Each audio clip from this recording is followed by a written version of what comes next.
আমন্ত্রণ ২১-এর রাতে আমাদের আজকের বিষয় ঐক্যে বাধা কোথায়। আমাদের সঙ্গে উপস্থিত আছেন বিএনপি চেয়ারপারসনের উপদেষ্টা হারুনুর রশিদ। আপনাকে স্বাগত জানাচ্ছি। ধন্যবাদ। সঙ্গে আছেন ইসলামী আন্দোলন বাংলাদেশের যুগ্ম মহাসচিব ও দলীয় মুখপাত্র গাজী আতাউর রহমান। আপনাকেও স্বাগত জানাচ্ছি। ধন্যবাদ। আমাদের আজকের বিষয় ঐক্যে বাধা কোথায়। আমি গতকালকে আমরা দেখেছি যে প্রধান উপদেষ্টার সঙ্গে প্রধান রাজনৈতিক দলগুলোর ৪টি রাজনৈতিক দলের বৈঠক হয়েছে। সেখানে বেশ কিছু বিষয় নিয়ে কথা হয়েছে। আজকেও 10টি রাজনৈতিক দলের সঙ্গে আলোচনা হয়েছে এবং গতকালকের আলোচনার বিষয়ে একটি লক্ষ্য করা গেছে যে রাজনৈতিক দলগুলোর মধ্যে ঐক্যের কথা বলা হচ্ছে। আজকে জামায়াতে ইসলামের আমিরও সেই কথা বলেছেন, মির্জা ফখরুল ইসলাম আলমগীর বক্তব্য দিয়েছেন, সেখানেও একই কথা বলেছেন যে উপদেষ্টা ফ্যাসিস্ট শক্তি উত্থানের শঙ্কায় মত বিনিময় করেছেন। এই বিষয়টি নিয়ে কথা বলেছেন। আমি একটু সাম্প্রতিক বিষয়গুলোর উপর একটু দৃষ্টি দিতে চাই। আজকে শিক্ষা উপদেষ্টা একটি বক্তব্য দিয়েছেন। গতকাল তার পদত্যাগের দাবিতে আমরা সচিবালয়ে বিক্ষোভ দেখেছি এবং মাইলস্টোনেও সেখানেও বিক্ষোভ করেছেন। শিক্ষা উপদেষ্টার বক্তব্য আমি একটু উল্লেখ করতে চাই। শিক্ষা উপদেষ্টা বলেছেন, আমার পদত্যাগ চাওয়া হয়েছে, আমি নিজে থেকে করার কোনো অভিপ্রায় নেই, কারণ এখানে আমার কাজের কোনো ব্যত্যয় হয়েছে বলে আমি মনে করি না।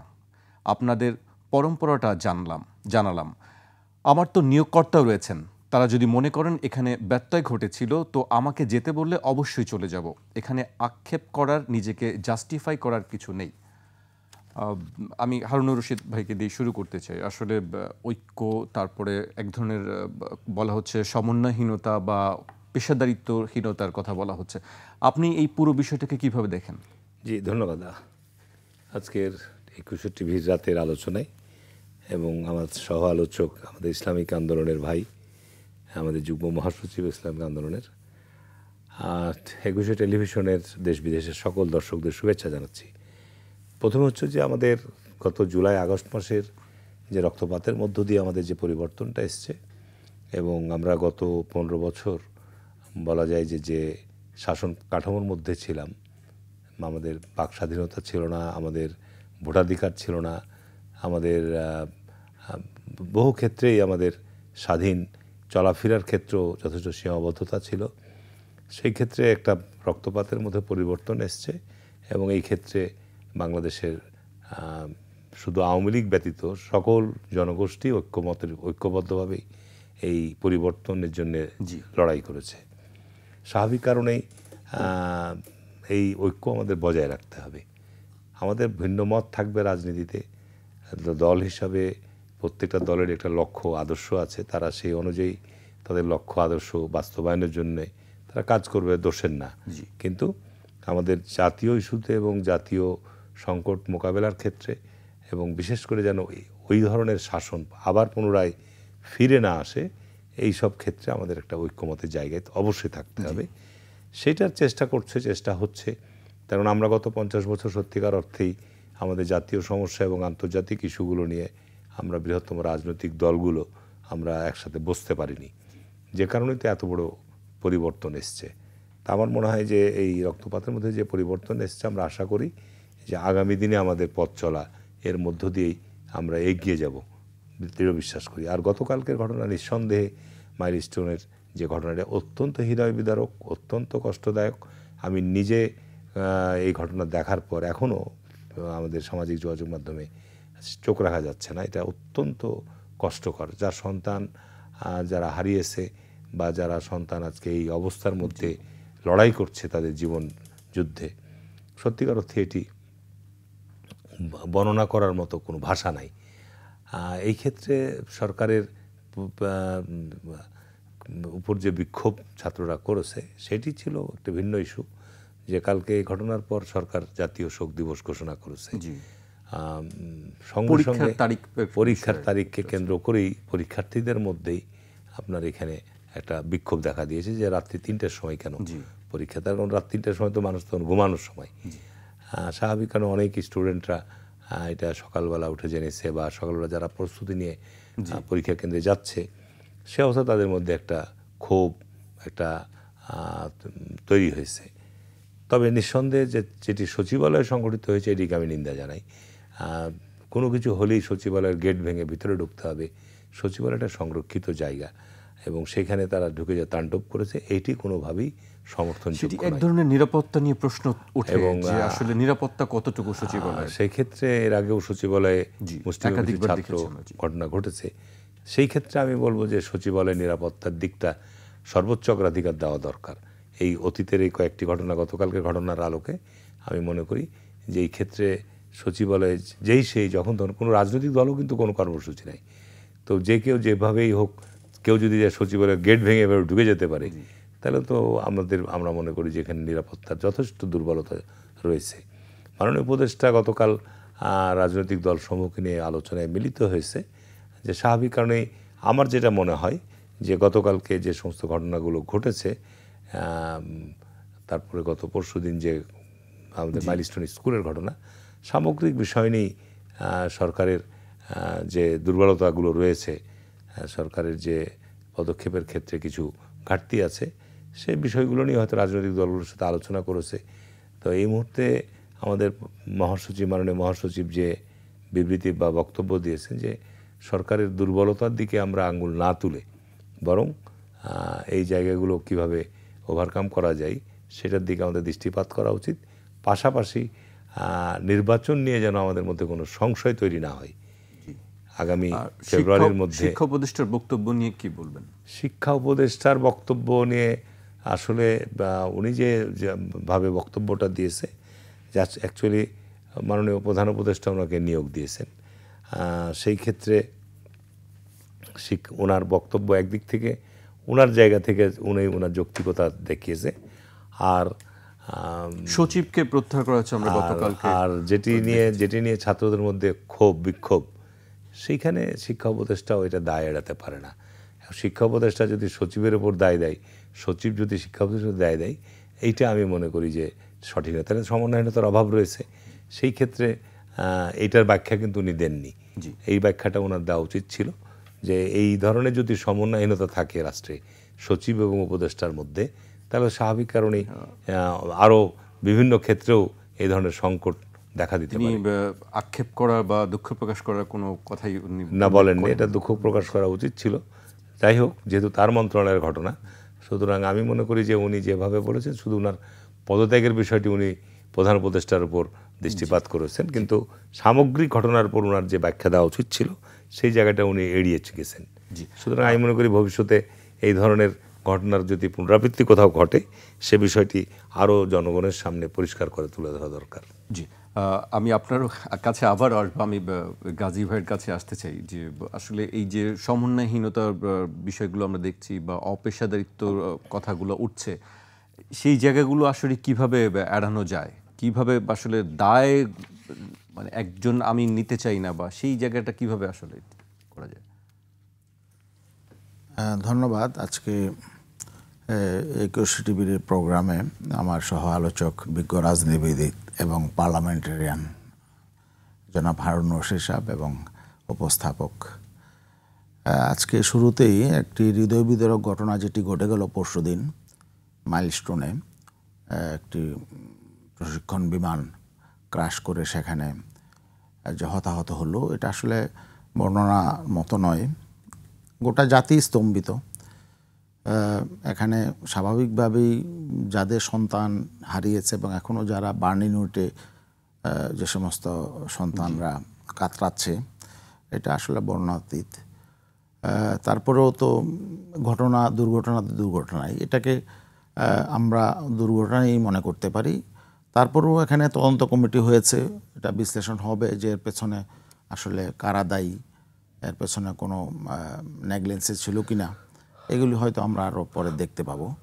যাই হোক, আপনি যে কথাটা বলছেন যে আসলে দায় এড়ানোর সংস্কৃতি, এটা ঠিক নয়। যেমন আমাদের হারুন ভাই যেটা বললেন যে শিক্ষা উপদেষ্টা তিনি স্বীকার করলে পারতেন, যেই জন্যে বাচ্চাদের ক্ষোভ, শিক্ষার্থীদের ক্ষোভটা ছিল যে পরীক্ষা পরের দিন শোক দিবসটা তো এমনিতেই হয় নাই, একটা বড় ঘটনা ঘটেছে। সবাই তাদের দাবিকে বলছে যৌক্তিক, সরকারের পর্যায় থেকে এবং রাজনৈতিক দলের পক্ষ থেকে বলা হচ্ছে যৌক্তিক, এবং শোক দিবস ঘোষণা করছেন, আবার সবই ঠিকঠাক থাকবে। পরীক্ষার্থীরা এত বড় একটা ঘটনা পরে এরা পরীক্ষা দিতে যাবে, মাইলস্টোনে যেখানে ঘটনা ঘটছে সেই কলেজেরও তো পরীক্ষার্থী আছে। জি, তো অতএব সেখানে একেবারে যৌক্তিক কারণেই পরীক্ষাটা স্থগিত করাটা প্রয়োজন ছিল। এখন সেটা রাত্র 3টায় কেন হবে? এখানে একটা ব্যাখ্যা আসছে যে সচিব এবং মন্ত্রীর মধ্যে একটা সমন্বয়হীন, কে দায়ী সেই বিষয়টি নিয়ে আলোচনা চলছে। এটা তো মানে মানুষ এটাকে ভালোভাবে নেবে না।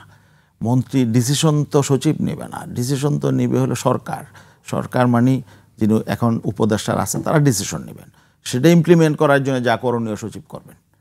তা সচিব মানে সহযোগিতা করবে না, তাহলে গভর্নমেন্ট চলবে কি করে? এটা তো চলবে না। এটি একটি প্রশ্ন। হ্যাঁ, এখানে তাহলে তো এই সরকার কোনো ফাংশনই করতে পারবে না। এখানে হ্যাঁ, রাজনৈতিক দলগুলোর কাছে কালকে প্রধান উপদেষ্টা তিনি বলেছেন ঐক্যবদ্ধ থাকার জন্যে এবং ফেসিবাদ যাতে আবার কোনো রকম সুযোগ নিতে না পারে সেই জন্যে যাতে আমরা সবাই সোচ্চার থাকি এবং সবাই যদি সতর্ক থাকি। হ্যাঁ, থাকবো আমরা রাজনৈতিক দলগুলো, আমরা রাজনৈতিকভাবে সাংগঠনিকভাবে আমরা সেটা সরকারকে সহযোগিতা করতে পারবো। কিন্তু গভর্নেন্স যদি ফেলিউর হয় তাহলে সেক্ষেত্রে তো রাজনৈতিক দলগুলোর কিছু করার থাকবে না, জি, তাই না? তাই সেক্ষেত্রে আমরা মনে করছি যে সরকারের এই বিষয়গুলো, হ্যাঁ, সরকারের যারা উপদেষ্টা আছেন তাদের হয়তো পূর্বে রাষ্ট্র পরিচালনা অভিজ্ঞতা নাই, ঠিক আছে, তাদের মধ্যে বিভিন্ন রকম দুর্বলতা থাকতে পারে, কিন্তু সচিব তো অনভিজ্ঞ কেউ না।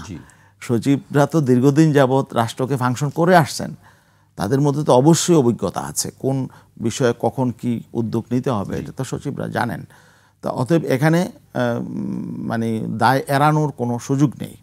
আর এখানে হারুন ভাই যে কথা বলছেন যে শিক্ষা উপদেষ্টা এটা বললে পারতেন, শিক্ষার্থীরা যে বিক্ষুব্ধ যে কারণে তিনি বলতে পারতেন যে এটা আসলে আমাদের ঠিক হয় নাই, যে পরীক্ষাটা ঘটনা ঘটেছে দিনে একটায়, তারপরে দিনে ওই দিন অনেক বিষয়ে ওনারা বসছে, আলোচনা করেছে, ডিসিশন নিয়েছে, শোক দিবস ঘোষণা করেছে। শোক দিবস ঘোষণার পাশাপাশি এটাও তারা পারত যে আগামী কালকে পরীক্ষাটা স্থগিত হয়ে যাবে। তো এটা রাত্র 3টার সময় কেন? জি, এটা অবশ্যই এটা নেগলিজেন্সি হয়েছে, এটা স্বীকার করলে তো দোষের কিছু নেই। শিক্ষা উপদেষ্টা পারত যে ঠিক আছে এখানে আমাদের কিছু সমন্বয়হীনতা ছিল, এটা আমাদের মানে সঠিক হয় নাই, এটা বললে কোনো সমস্যা ছিল না। অতীত, হ্যাঁ, দুঃখ প্রকাশ করতে পারতো। অতীত সংস্কৃতি তো আমরা চাই না যে একটা সরকার যা করবে এটাই কি মানে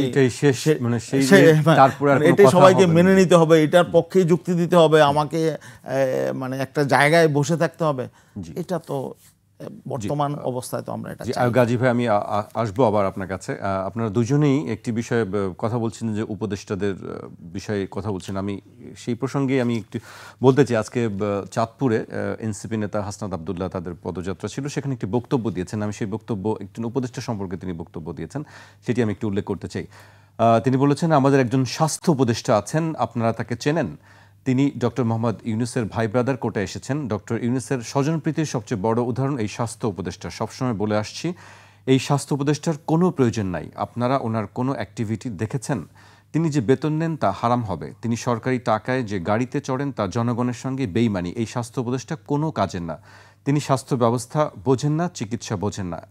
ওনার একমাত্র যোগ্যতা, তিনি গ্রামীণ ব্যাংকে ছিলেন এবং ডক্টর ইউনূসের খুব কাছের মানুষ। এই স্বাস্থ্য উপদেষ্টা লইয়া আমরা কি করিব?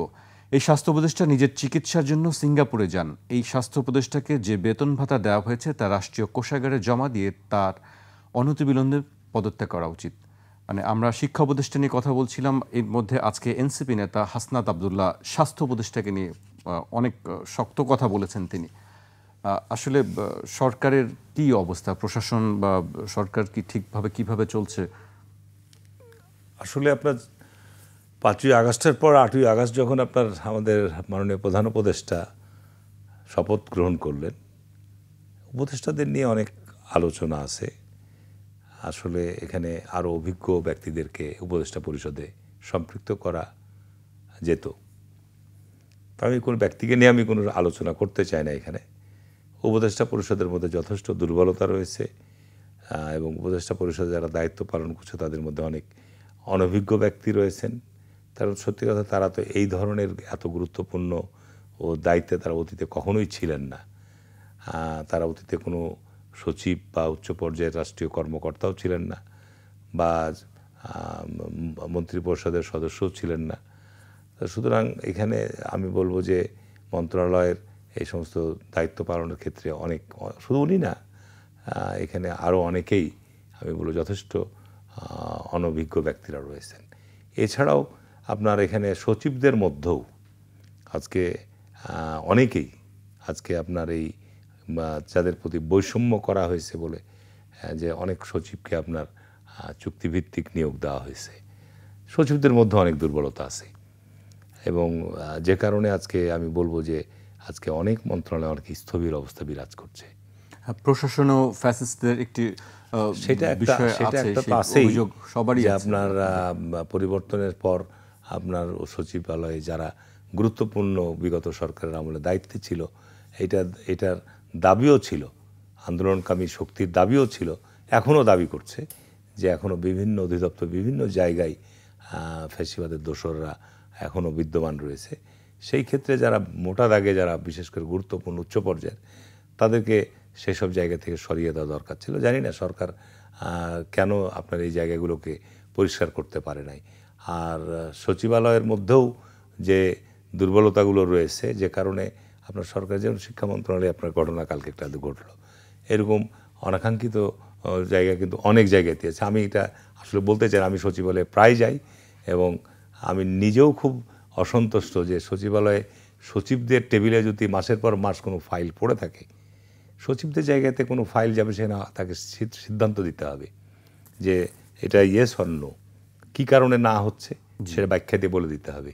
কিন্তু সচিবদের টেবিলে যদি দিনের পর দিন মাসের পর মাস আপনার ফাইল পড়ে থাকে সিদ্ধান্ত নিয়ে, তাহলে এখানে তো বলবো যে ওই মন্ত্রণালয়ে কোনো কাজ হচ্ছে না। এরকম আমি উদাহরণ দিয়ে বলতে পারবো বেশ কিছু মন্ত্রণালয়ের, যেটা খুবই দুঃখজনক। যে কারণেই আপনার অতি দ্রুততম সময়ে নির্বাচিত সরকার আসা দরকার। নির্বাচিত সরকার আসলে স্বাভাবিক কারণে সচিবদের এই যে নির্লিপ্ততা বা ফাইল ফেলে রাখা, এই জায়গাগুলো আপনার দূর হবে, স্বাভাবিক কারণে কাজের গতি বাড়বে এবং দীর্ঘদিনের মানুষের যে আকাঙ্ক্ষা বা প্রত্যাশা যে প্রকৃত জনপ্রতিনিধির দ্বারা দেশ শাসিত হবে, এটি খুবই জরুরি প্রয়োজন। যত দ্রুত সম্ভব অন্তর্বর্তীকালীন সরকারের কাছে মোটামুটি যে লন্ডন বৈঠকের মাধ্যমে যে সিদ্ধান্ত হয়েছে, আমি মনে করি যে এই ক্ষেত্রে সরকারের জায়গা থেকে সুনির্দিষ্ট একটা ডিক্লারেশন আসা দরকার। রাজনৈতিক দলগুলোর সাথে আলোচনার পাশাপাশি এইটিও আলোচনার মধ্যে, যেমন গতকালকে যে আলোচনা হয়েছে, আমি জানি না উনি ছিলেন বলছেন আপনি, যে সেই আলোচনায় যে নির্বাচনের ব্যাপারে কোনো রোডম্যাপ, নির্বাচনের ব্যাপারে কোনো প্রস্তুতি, এইসব বিষয়গুলো রাজনৈতিক দলগুলোর সঙ্গে আলোচনা করে একটা আশ্বস্ত জায়গায় নিয়ে আসা দরকার। জি, আমি আবার গাজী আতাউর রহমানের কাছে আসতে চাই। আপনি যেহেতু ছিলেন, আমরা সবাই দেখেছি যে কালকে আপনি বক্তব্য দিয়েছেন। আসলে এর বাইরে আর কি বিষয় নিয়ে কথা হচ্ছে, যেগুলি আমরা দেখেছি, যেটি বলছিলেন যে নির্বাচনী রোডম্যাপ বা এইসব বিষয়ে আইন শৃঙ্খলা পরিস্থিতি নিয়ে তো নিশ্চয়ই কথা হয়েছে, সে বিষয়ে আপনার কাছে একটু জানতে চাই। এখানে গতকাল বিভিন্ন বিষয়ে আলোচনা হয়েছে, বিশেষ করে যে বিভিন্নভাবে পতিত স্বৈর ফ্যাসিবাদী শক্তি, আওয়ামী শক্তি, তাদের দোসরেরা, এরা বিভিন্ন ঘটনার থেকে তারা সুযোগ নেওয়ার চেষ্টা করছে। বিশেষ করে এই যে মাইলস্টোনের ঘটনাটি, যে প্লেন ক্র্যাশ হলো, এরপরে যে গতকাল গোটা বাংলাদেশেই দেখা গেল যে বিশেষ করে ঢাকায় ছাত্ররা যেভাবে রাজপথে নেমে আসলো এবং সচিবালয়ে তারা ঢুকে পড়লো, গেট ভেঙে তারা সচিবালয়ে ঢুকে পড়লো এবং সেখানে আমরা বিভিন্ন ইয়াতে দেখলাম, অনলাইনে বিভিন্ন রকম গুজব এবং বিভিন্ন সোর্স থেকে আমাদের কাছেও আসছে যে ছাত্রলীগের ছেলেদের প্রতি নির্দেশনা দেওয়া হচ্ছে এবং ওরা অলরেডি ওখানে ঢুকে পড়েছে, ঢুকে কী করতে হবে। কিন্তু আমরা এটাও তো দেখেছি যে জুলাই অভ্যুত্থানে যারা আন্দোলনে অংশ নিয়েছিল, একেবারে সামনের সারিতে ছিল, তাদেরকে ট্যাগিং দেওয়া হয়েছে যে তারা ছাত্রলীগ। না, ঠিক আছে, এখানে ওটাও আছে, ওটাও হয়েছে। এখানে সবাই যে এখানে ছাত্রলীগ এমন তো না। এখানে যে ঘটনাটা ঘটেছে, এই ঘটনার মধ্যে কিছু দুষ্কৃতিকারী ঢুকে গেছে, এটা তো পরে চিহ্নিত হয়েছে এবং সচিবালয়ের ভিতরে ঢুকে তারা পুলিশকে আক্রমণ করেছে, আর্মির উপর আক্রমণ করেছে। তো এটা তো আমরা বলেছি যে এইভাবে ইনসিকিউর তো থাকতে পারে না। সচিবালয় দেশের একটা সবচেয়ে গুরুত্বপূর্ণ স্থাপনা, বারবার এটা আক্রান্ত হচ্ছে কেন? বিগত দিনে তো যারা নির্বাচিত সরকার ছিল বা বিগত দিনে যারা ক্ষমতায় ছিলেন, এই আমলে তো সচিবালয় এবার আক্রান্ত হতো না, এবার হচ্ছে কেন? এটা দুর্বলতাটা কোথায়? এটা খতিয়ে দেখা দরকার। আর বিষয়টা নির্বাচন নিয়ে প্রধান উপদেষ্টা বলেছেন যে হ্যাঁ, নির্বাচন প্রয়োজন এবং নির্বাচন ঘোষিত যে সময়সীমার মধ্যেই আমরা নির্বাচন করে ফেলব, কারণ নির্বাচন না হলে দেশে আরও বড় সংকট দেখা দিতে পারে, এটা উনি স্পষ্ট বলেছেন। তো আমাদের রাজনৈতিক দলগুলো যারা আছে সবাই তো নির্বাচনের জন্যই তো দীর্ঘদিন যাবত আমরা অপেক্ষায় ছিলাম, সবাই রাজনৈতিক দলগুলো সবাই নির্বাচন চান। তবে আমরা যেটা বলেছি যে নির্বাচন করার জন্য একটা যে পরিবেশ দরকার, আইন শৃঙ্খলা বাহিনী যেভাবে তৎপর হওয়া দরকার সেটা মাঠে সেভাবে এখনো পর্যন্ত আমরা দেখছি না, এবং যে লেভেল প্লেইং ফিল্ড দরকার সেটাও এখনো হচ্ছে না। তো এভাবে তো কাঙ্ক্ষিত নির্বাচনের পরিবেশ এখনো তৈরি হয়নি। অবশ্যই নির্বাচন হতে হবে এবং সেই নির্বাচনটা প্রধান উপদেষ্টা যেহেতু নিজেই বলছেন যে আমি একটা ঐতিহাসিক নির্বাচন করব, মানে স্মরণীয় নির্বাচন করব, তো স্মরণীয় নির্বাচনের পরিবেশ তো আগে করতে হবে। এই জন্য আমরা বারবার এটা জোর দিয়েছি যে আইন শৃঙ্খলা পরিস্থিতিকে স্বাভাবিক করতে হবে এবং ফেসিবাদী শক্তি তো নির্বাচনের সময় তো আমরা সবাই মাঠে থাকব, বিভিন্ন রাজনৈতিক দলগুলো এরা মাঠে ক্যাম্পিং করবে, প্রচারণা চালাবে এবং রাজনৈতিক দলগুলো সব কর্মী মাঠে থাকবে, সেখানে এই কর্মীগুলোকেও তো শৃঙ্খলার মধ্যে নিয়ে আসতে হবে। তাহলে সেখানে আইন শৃঙ্খলা রক্ষাকারী বাহিনীর কাজ আরও বেড়ে যাবে। তখন যদি এই ফেসিবাদী শক্তি আবার তৎপর হয় বিভিন্নভাবে, তখন কিভাবে সরকার নিয়ন্ত্রণ করবে, এগুলো কিন্তু আলোচনায় এসেছে। এই জন্য আমরা বলেছিলাম যে এটা অবশ্যই যেই লিকেজগুলো আছে এগুলো অবশ্যই এখন থেকেই মেরামত করতে হবে এবং নির্বাচন যদি ক্রেডিবল করতে হয়, একটা সুষ্ঠু নিরপেক্ষ নির্বাচন করতে হয়, তাহলে সেই পরিবেশটা আগে তৈরি করতে। এটা সকল দলই এই ব্যাপারে মোটামুটি জোর দিয়েছে, আইন শৃঙ্খলা পরিস্থিতি বিষয়টা। আর নির্বাচনের ব্যাপারে কারো কোনো দ্বিমত নেই, নির্বাচন তো অবশ্যই হতে হবে, তবে কাঙ্ক্ষিত নির্বাচনের জন্য কাঙ্ক্ষিত পরিবেশটা লাগবে। জি, সেই ব্যাপারে আমরা সবাই জি, আমি হারুন ভাইয়ের কাছেই আমি আসতে চাই, কিন্তু তার আগে আমাকে একটি বিরতিতে যেতে হচ্ছে। দর্শক, একটি বিরতি নিচ্ছি, বিরতির পর আবারও ফিরবো 21 রাতে, আমাদের সঙ্গেই থাকুন।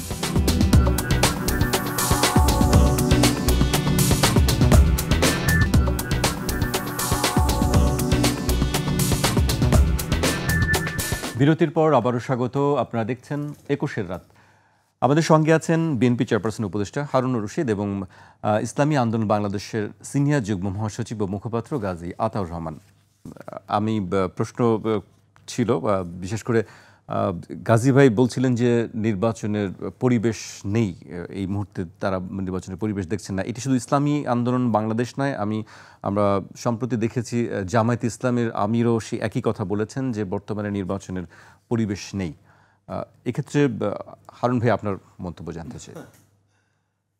নির্বাচনের পরিবেশ বলতে আসলে কি বোঝাতে চাচ্ছেন উনি বা জামাত ইসলাম বা যারা বলছে কথাটা, এটা পরিষ্কার করতে হবে। 2 নম্বর হচ্ছে যে লেভেল প্লেইং ফিল্ড বা নতুন, আবার কেউ কেউ বলছে নতুন ব্যবস্থা, রাজনৈতিক বন্দোবস্ত, এর কোনো সঠিক ব্যাখ্যা নাই। কারণ দেখেন, এখানে গত 15 বছর আমরা সমাবেশের উপর যে নিষেধাজ্ঞা ছিল, ওনারা তাও সভা সমাবেশ করতে করেছে শান্তিপূর্ণভাবে। আমরা যুদ্ধ করেছি, আমাদের বহু নেতাকর্মী গুমের শিকার হয়েছে, বিচার বহির্ভূত হত্যাকাণ্ডের শিকার হয়েছে। কিন্তু এই 5ই আগস্টের পর ইভেন সারা দেশে আপনার বিগত আওয়ামী ফ্যাসিস্ট সরকারের সময় তাফসির মাহফিলের উপর আমাদের এটাও একরকম নিষেধাজ্ঞা ছিল। কোরআনের তাফসির মাহফিল আলোচনাও ঠিকমতো করতে পারতো না এদেশের আলেম সমাজ। তো নির্বাচন এই 5ই আগস্টের পরে আপনার রাজনৈতিক দলরা, যে ওনাদের আমির, এই কিছুদিন আগে আমি ওই মঞ্চে ছিলাম, বক্তৃতাও দিয়েছি, চাঁপাইনবাবগঞ্জে সমাবেশ করেছে রাত্রিবেলা, সে 10টা 11টা 12টা পর্যন্ত সমাবেশ চলেছে, কোনো পুলিশ নাই, কিচ্ছু নাই, কোনো রকমের তো কেউ ওখানে যে বিঘ্ন সৃষ্টি করেনি। জামাত ইসলামের আমির সারা দেশে হেলিকপ্টার নিয়ে কখনো যাচ্ছে, সারা দেশে সভা সমাবেশ করে বেড়াচ্ছে। আমার তো জানা মতে কোথাও কোনো জায়গায় আপনার এই মানে পরিবেশ বিঘ্নিত হয়েছে সভা সমাবেশের, বরং রাষ্ট্রীয়ভাবেই প্রশাসনের জায়গা থেকে যে সহযোগিতা দেওয়া দরকার সব রকমের সহযোগিতা দেওয়া হচ্ছে। নির্বাচনের ক্ষেত্রে যে সমস্ত বিষয়গুলোর অভিযোগ যে আপনার অনিয়ম বা যে সমস্ত নির্বাচন যেসব কারণে ত্রুটিপূর্ণ হয়, সেই সব নির্বাচন ত্রুটিপূর্ণ হয় কি সরকারের কারণে। সরকার যারা ক্ষমতায় থাকে তারা ক্ষমতায় থাকার জন্যে নির্বাচনী ব্যবস্থাকে ত্রুটিপূর্ণ করে, রাতের বেলা ভোট করে, অথবা ব্যালট বক্স ছিনতাই করে, অথবা ভোট কেন্দ্রে যেতে বাধা প্রদান করে। এগুলো আমরা সবাই জানি। আমি তো 30 বছর থেকে জাতীয় সংসদ নির্বাচন করছি। সুতরাং সরকার যদি আজকে প্রফেসর ইউনূস সাহেব বলছেন যে উনি একটা গ্রহণযোগ্য নির্বাচন করে দেখাবেন, আমি এটুকু বলতে পারি যদি সরকারের অন্য কোনো এজেন্ডা না থাকে, এই প্রশাসন, এই পুলিশ, অন্য কোনো এজেন্ডার কথা আসছে কেন হারুন ভাই? অন্য কোনো এজেন্ডার যেমন ধরেন যে আজকে যেমন রাজনীতিতে একটা উস্কানি আমরা লক্ষ্য করছি। আমি কথা প্রসঙ্গে এসে গেল, যেমন এনসিপি আপনার বিভিন্ন জায়গায় অপ্রাসঙ্গিক রাজনীতিতে আমি ওনাদের সমালোচনা করতে পারি, আমার সমালোচনা ওনারা করতে পারেন, এটা হবেই। রাজনৈতিক দলসমূহের মধ্যে একে অপরের বিরুদ্ধে সমালোচনা থাকবেই। এই সমালোচনা সহ্য করার মতো আমাদের সহনশীলতা থাকতেই হবে। এটি হচ্ছে রাজনীতির আপনার মৌলিক বিষয়। কিন্তু আপনি উস্কানিমূলক কথা যদি বলেন, সেই ক্ষেত্রে আপনার স্বাভাবিক রাজনীতির উত্তাপ বাড়বে, উত্তেজনা বাড়বে, হানাহানি বাড়বে, সংঘাত বাড়বে। সেটি আমাদের জন্য আকাঙ্ক্ষিত নয়। বিশেষ করে মানে এইসব হানাহানি করে সমস্ত করলে আপনার নির্বাচন, যেটা বলছি লেভেল প্লেইং ফিল্ড, নির্বাচন একটা অনিশ্চিত অবস্থা গন্তব্যের দিকে যাবে। নির্বাচনের নিয়ে আপনার একটা সমস্যা তৈরি হবে। এখন আপনি লং মার্চ করতে গেলেন কি বলার নাম, মার্চ টু আপনার গোপালগঞ্জ, ওখানে গিয়ে আপনি একটা পরিস্থিতি উদ্ভব করলেন, সেখানে কারফিউ পর্যন্ত দিতে হলো, 144 দিতে হলো। তারপরে যদি আপনি বলেন যে সরকার আমাদেরকে নিরাপত্তা দিতে পারে না, আমরা একটা সভা সমাবেশ করতে যাচ্ছি, তাহলে এই সরকার কিভাবে নির্বাচন করবে? আপনি চট্টগ্রামে আপনি চকরিয়াতে গিয়ে সেখানে আপনি আমাদের সারাউদ্দিন সাহেব স্ট্যান্ডিং কমিটির মেম্বার, যিনি গুমের শিকার হয়েছিলেন, দীর্ঘদিন প্রবাসে কিভাবে কাটিয়েছেন সেটা আমরা গোটা দেশবাসী জানে। এখন সেখানে গিয়ে যদি উনাকে কটাক্ষ করে আপনি অপ্রাসঙ্গিক মন্তব্য করেন, স্বাভাবিক কারণে সেখানে তো নেতাকর্মীদের মধ্যে উত্তেজনা আসবেই। আমি ওখানে চট্টগ্রামে আপনার মঞ্চ ভাঙচুরকে আমি সমর্থন করি, কিন্তু স্বাভাবিক কারণে এটা আপনি থামাবেন কীভাবে?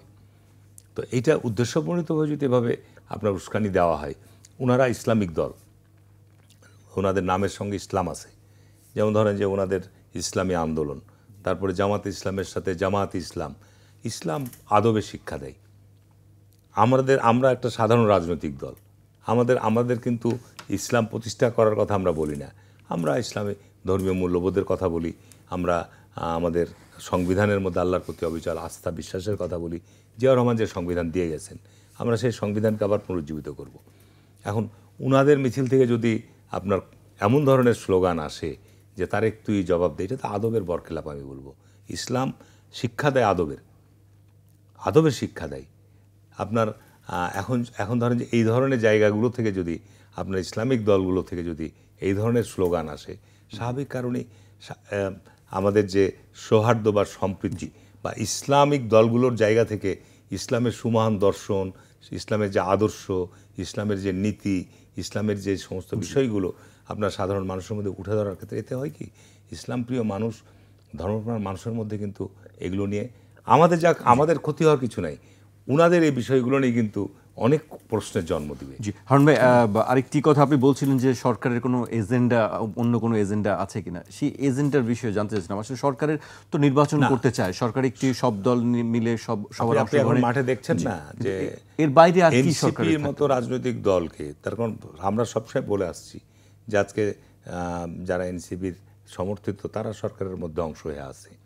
এনসিপি সরাসরি বলাই হচ্ছে এটা সরকারের একটা তৈরি সৃষ্টিকৃত দল। এখন এখানে এজেন্ডা বলতে যেটা আমি বোঝাতে চাচ্ছি যে অতীতে আমরা দেখেছি না আপনার 111-এর সরকার, ফখরুদ্দিন মহিউদ্দিনের সরকার, তারা কিংস পার্টি গঠন করে ক্ষমতা থাকার চেষ্টা করেছে। এখন আমাদের প্রফেসর ইউনূস আপনার কালকের মিটিং ওনা বলেছেন যে নির্বাচন হয়ে যাওয়া দরকার। লন্ডন বৈঠকের সময়ও আমরা যে ডিসেম্বরে নির্বাচন দাবি করে আসছিলাম, সেখানে উনি ওখানে একটা ঘোষণা দিয়ে এসছেন যে মধ্য ফেব্রুয়ারির মধ্যেই নির্বাচনের কথা। কিন্তু এখানে যদি আপনার নির্বাচনকে বিলম্বিত করার জন্য উপদেষ্টা পরিষদের মধ্যেও আরও অনেক ইকুয়েশন আছে, রাষ্ট্রের অন্যান্য আরও অঙ্গ আছে, আমি এত ক্লিয়ার আপনার এখানে বলতে যাব না। অন্য কোনো যদি এজেন্ডা চিন্তা ভাবনা থেকে থাকে তাহলে তো স্বাভাবিক কারণেই নির্বাচনকে হয় বিলম্বিত করতে হবে, আর না হলে আপনার নির্বাচনকে আপনার প্রশ্নবিদ্ধ করার জন্য যেগুলো করা দরকার সেগুলো হতেও পারে। তো যে কারণে আমি এগুলো বলতে চাচ্ছি যে এগুলো আমরা বাংলাদেশের মানুষ গত 50 বছর থেকে কিন্তু এগুলো ফেস করে অভ্যস্ত হয়ে আছি, যে একটা সরকারের এজেন্ডা, সরকারের দৃষ্টিভঙ্গি, সরকার কি করতে চাচ্ছে এগুলো কিন্তু বোঝা যায়। এই ধরনের মানে আপনার অনির্ধারিত সরকার বা অন্তর্বর্তীকালীন সরকার যদি ক্ষমতায় আসে তাদের অ্যাক্টিভিটিসতে বোঝা যায় যে সরকারের দৃষ্টিভঙ্গি কী। তবে আমি এটুকু বলতে পারি যে সরকারের মূল লক্ষ্য হওয়া উচিত, গত 15 বা 16-17 বছর যে আমরা আন্দোলন করেছি, আমাদের একটাই দাবি 2008 সাল থেকে 111-এর সময় থেকেই আমরা বলে আসছি, দেশ বাঁচাও, মানুষ বাঁচাও, এবং আমরা একটা অবাধ সুষ্ঠু নির্বাচনে দাবি করে আসছি। এটাই ছিল মূল। এবং সেটা পরবর্তীতে আপনার কোটা বিরোধী আন্দোলন থেকে এক দফার আন্দোলনে গেছে শেখ হাসিনা বিদায়। শেখ হাসিনা বিদায় হয়েছে এবং শেখ হাসিনাকে নিয়ে আমরা আর চিন্তা করছি না। শেখ হাসিনা দেশে ফিরে আসতে পারবে না, তার বিচার হচ্ছে, তাদের অনেক মন্ত্রী পরিষদ সদস্যদের বিচার হচ্ছে এবং এটা হবে। আমরা ওই পিছন দিকে আর যেতে চাই না, যে আমি আবার আপনার কাছে আসবো। আমি গাজী আতাউর রহমানের কাছে আসতে চাই। নির্বাচন নিয়ে বেশ কিছু কথা হচ্ছে। আসলে কি বিএনপি, আমরা জানি যে গত সোমবারে বিএনপির একটি মিটিং ছিল, সেখানে স্থায়ী কমিটির মিটিং ছিল, সেখানে বলা হয়েছে যে বিএনপিকে অনেক কিছু চাপিয়ে দেওয়া হচ্ছে সংস্কারের ব্যাপারে। বিশেষ করে সেক্ষেত্রে কি সরকার কি ইসলামী দলগুলোকে কোনো ফেভার করছে আপনার মনে হয়? আসলে হারুন ভাই আইন শৃঙ্খলা পরিস্থিতি জানতে চাইছেন, যে মানে আমরা যে প্রশ্নটা করি এটার যৌক্তিকতা কি।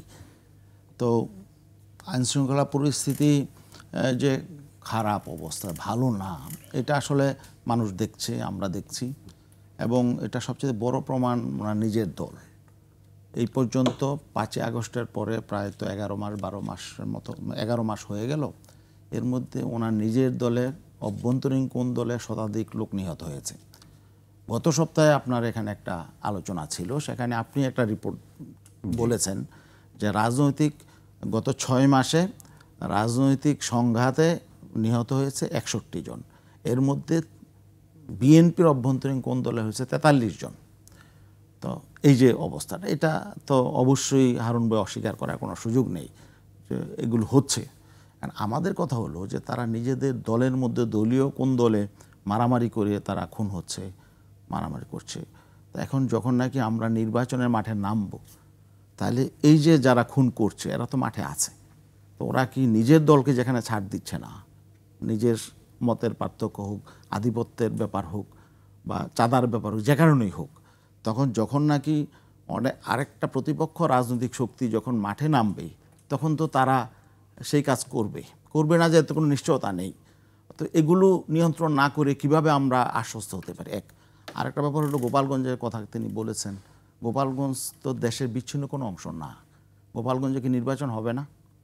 তাহলে নির্বাচনের আগেই যদি গোপালগঞ্জে না ঢোকা যায়, এনসিপি হোক বা যে কোনো দলের জন্য, তাই না? অবশ্যই এখন নির্বাচনের আগে যদি গোপালগঞ্জে ঢোকা না যায়, তাহলে নির্বাচনের তফসিল হলে সেই দুর্গ তো আরও মজবুত হবে, তখন সেখানে ঢুকবে, এখানে নির্বাচন হবে না।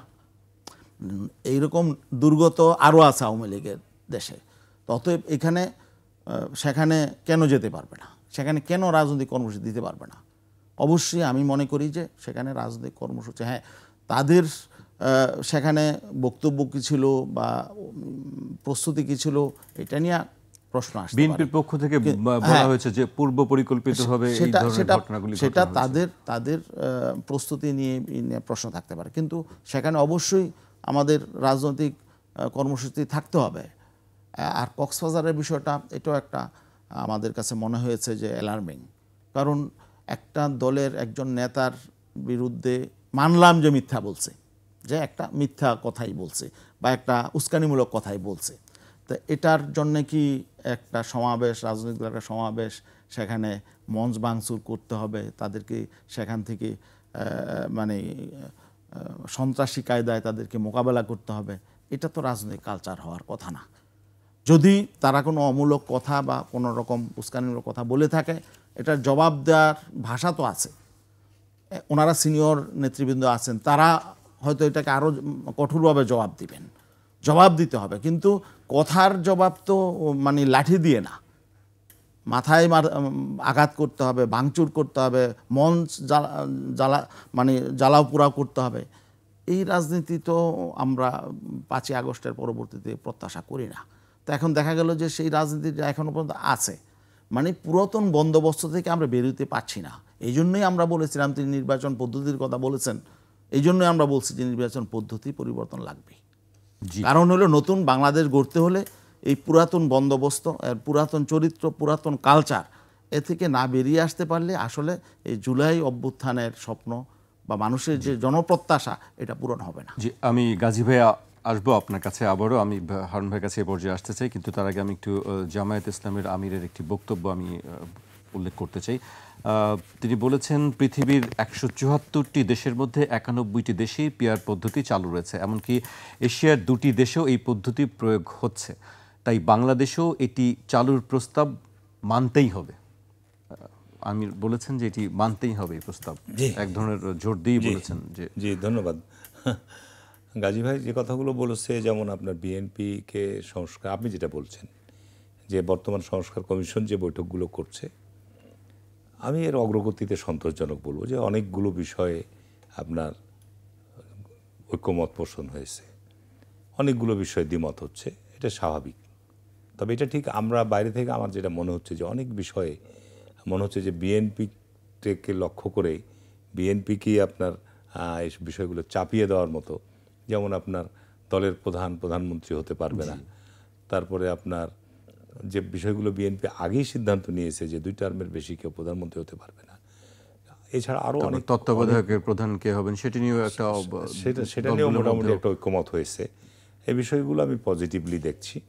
তবে আপনার আইন শৃঙ্খলা পরিস্থিতি ভালো, এই কথা কিন্তু আমি বলিনি, কারণ আইন শৃঙ্খলা পরিস্থিতি ভালো হতে আরও কয়েক বছর লাগবে। কারণ এখানে বিগত 15 বছরের যে দুঃশাসন বা আইন প্রয়োগকারী সংস্থা, র্যাব, পুলিশ, এদের যে দায়িত্ব বা ভূমিকা ছিল, সেটা এখন পুরো উল্টা মেরুতে চলে গিয়েছে। এবং এই 2টি প্রতিষ্ঠানের গুরুত্বপূর্ণ ব্যক্তিরা কিন্তু অনেকে পলাতক, অনেকে বিভিন্ন মামলার আসামি পর্যন্ত হয়ে গেছে, অনেকে জেলখানাতেও আছে। তো স্বাভাবিক কারণেই এই 2টো বাহিনীকে নতুন করে আবার রিফর্ম করতে কিন্তু অনেক সময়ের প্রয়োজন। তার গত 15 বছর তারা কিন্তু বাংলাদেশে যে দুঃশাসনের জন্ম দিয়েছিল, শেখ হাসিনা পালিয়ে গেছে, কিন্তু শেখ হাসিনার এই সহযোগী ভূমিকায় সবচেয়ে বেশি মানে খারাপ ভূমিকা পালন করেছে পুলিশ এবং র্যাব। আপনার গুম বলেন, বিচারপতি হত্যাকাণ্ডই বলেন, নির্বাচনে অনিয়ম বলেন, এই সমস্ত কর্মকাণ্ডের সাথে তারাই জড়িত সবচেয়ে বেশি। তো স্বাভাবিক কারণে এই 2টি প্রতিষ্ঠানের আপনার জায়গায় দাঁড়াতে, জন আকাঙ্ক্ষার সাথে দাঁড়াতে অনেক সময় লাগবে, যে কারণে আমি আইন শৃঙ্খলা পরিস্থিতি ভালো বলছি না।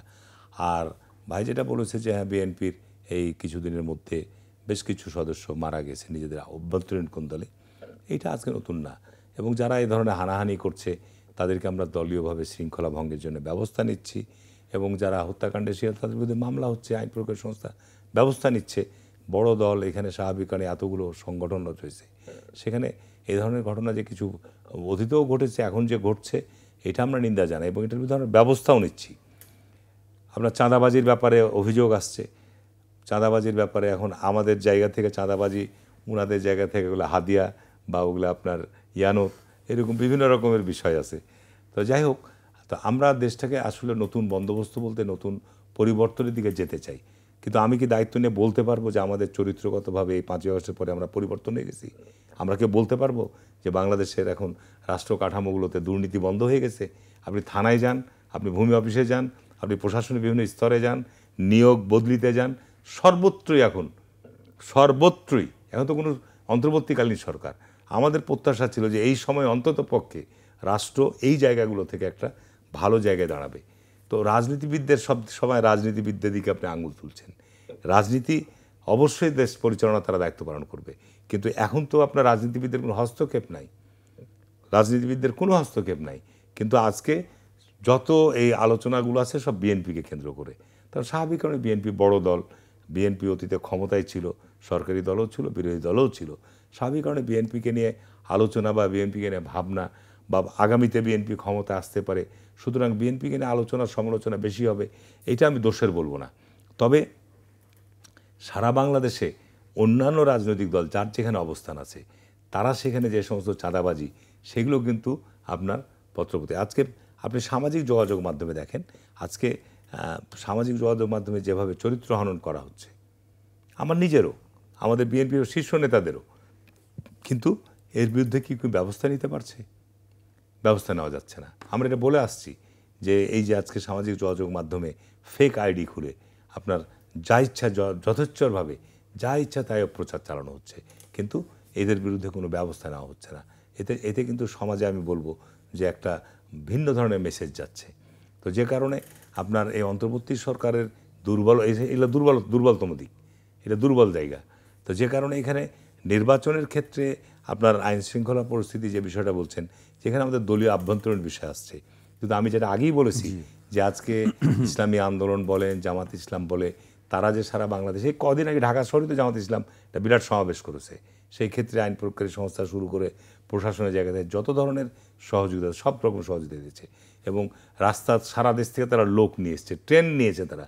তো কোথাও কোনো ধরনের বাধা বা কোনো ধরনের কোনো রাজনৈতিক দল থেকে প্রতিবন্ধকতা আমার জানা মতো কোথাও হয়নি।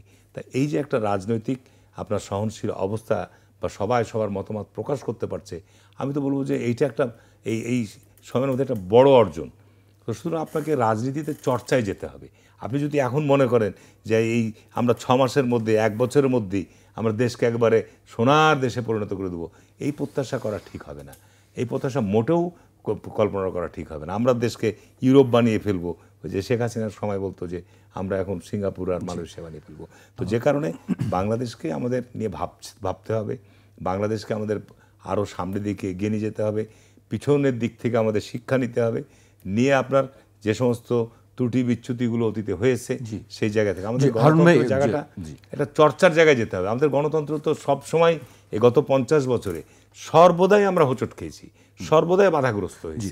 সেই বাধাটা যেন সামনে না থাকে সেটি হচ্ছে সবার কাম্য, এবং সব রাজনৈতিক দলগুলোই কিন্তু নির্বাচনের পক্ষে, সবাই নির্বাচন চাচ্ছে, কিন্তু এখন পিয়ার পদ্ধতির ব্যাপারে যেটা বললেন সেটা আমি বলে দিচ্ছিলাম, মানতেই হবে যে এই 50 বছর থেকে বাংলাদেশের এই এশিয়াতে মাত্র বছর দুটা দেশে, এই যে আমাদের পার্শ্ববর্তী দেশ নেপালে আছে, পার্শ্ববর্তী দেশ নেপালে আছে, নেপালে গত 10 বছরে 9 বার সরকার পরিবর্তন হয়েছে। এবং পিয়ার পদ্ধতির দুর্বলতার দিকগুলো কোথায়? যে পিয়ার পদ্ধতি প্রপোর্শনাল রিপ্রেজেন্টেটিভ এখানে আসবে, যে ওনারা ধরেন যে 2% ভোট পাবে, 2% ভোট পেলে আনুপাতিক হারে ওনারা একটা সদস্য সংখ্যা পাবে, জামাত ইসলাম 5% ভোট পেলে তাদের আনুপাতিক হারে সদস্য সংখ্যা পাবে। তো এই ক্ষেত্রে একটা ঝুলন্ত পার্লামেন্ট তৈরি হবে, পার্লামেন্টের মেজরিটি। এখন সে ধরেন যে আওয়ামী লীগ বিতাড়িত হয়ে গেছে, আওয়ামী লীগের রাজনীতি আমরা নিষিদ্ধ করে দিয়েছি, এখন আগামী নির্বাচনে আপনার আওয়ামী লীগ নৌকা প্রতীকও পেল না, কিন্তু আওয়ামী লীগ সারা দেশে একটা আপনার আম প্রতীক নিয়ে, আপেল প্রতীক নিয়ে বা কাঁঠাল প্রতীক নিয়ে দাঁড়িয়ে গেল। দাঁড়িয়ে যাওয়ার পরে তাদের ভোট 30-35% ভোট আছে বাংলাদেশে।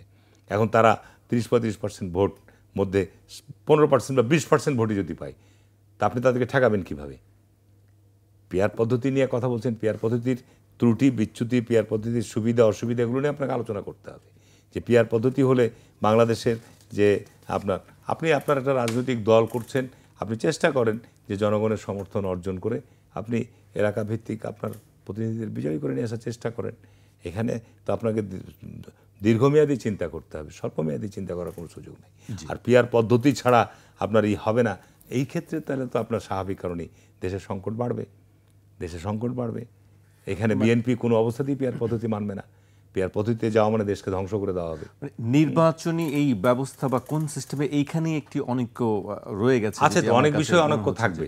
আপনি অনেকে বাংলাদেশের এখন ধরেন যে নিবন্ধিত অনিবন্ধিত দল প্রায় কয়েকশো।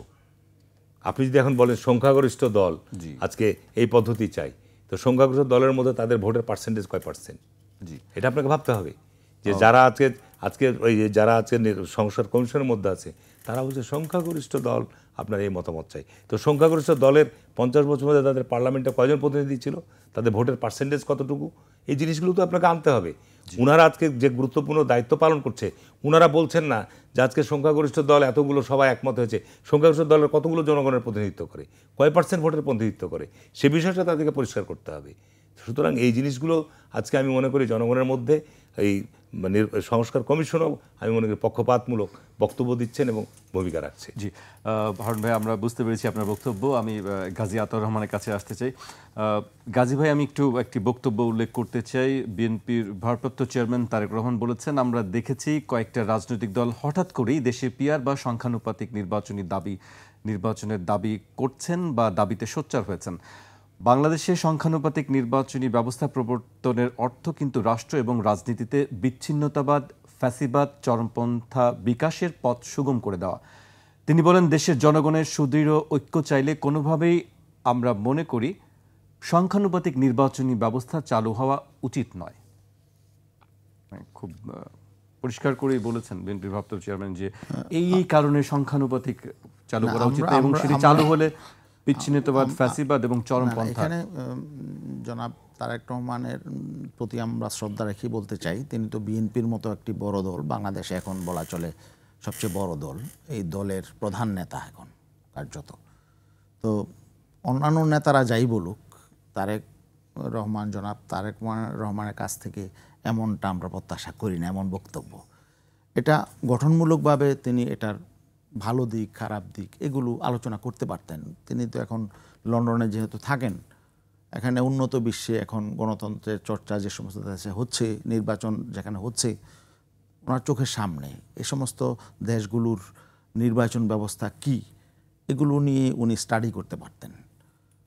আসলে উনি পিআরের ব্যাপারে এভাবে একটা ঢালাও একটা মন্তব্য করে ফেললেন, তাই না? তো এটা মানে ওনার মতো একজন একেবারে শীর্ষস্থানীয় নেতা, বাংলাদেশে ওনার উপর অনেক কিছু এখন নির্ভর করছে, এটা আমরা প্রত্যাশা করি না। পৃথিবীর এখন আধুনিক মানে গণতান্ত্রিক যে রাষ্ট্রগুলো আছে এবং যেখানে গণতন্ত্রের চর্চা সবচেয়ে বেশি হচ্ছে, ভালো হচ্ছে, সেই সমস্ত দেশে কিন্তু এখন পিআর পদ্ধতি আছে। এবং পৃথিবীতে এখন যতগুলো রাষ্ট্রে এখন নির্বাচন হচ্ছে, 170টা রাষ্ট্রের মতো নির্বাচন হচ্ছে জাতিসংঘভুক্ত, এর মধ্যে 91টা রাষ্ট্রে পিআর আছে। এবং পৃথিবীর প্রায় 54% রাষ্ট্রে পিআর পদ্ধতিতে নির্বাচন হচ্ছে। এবং পিআর এক এক দেশে এক এক রকম হচ্ছে, কিন্তু এগুলো হচ্ছে। আর 40% রাষ্ট্রে এখন আমাদের দেশের মতো এরকম স্থানীয় সংখ্যাগরিষ্ঠতার ভিত্তিতে হচ্ছে। আর 6% রাষ্ট্রে হচ্ছে হলো মিক্স পদ্ধতিতে।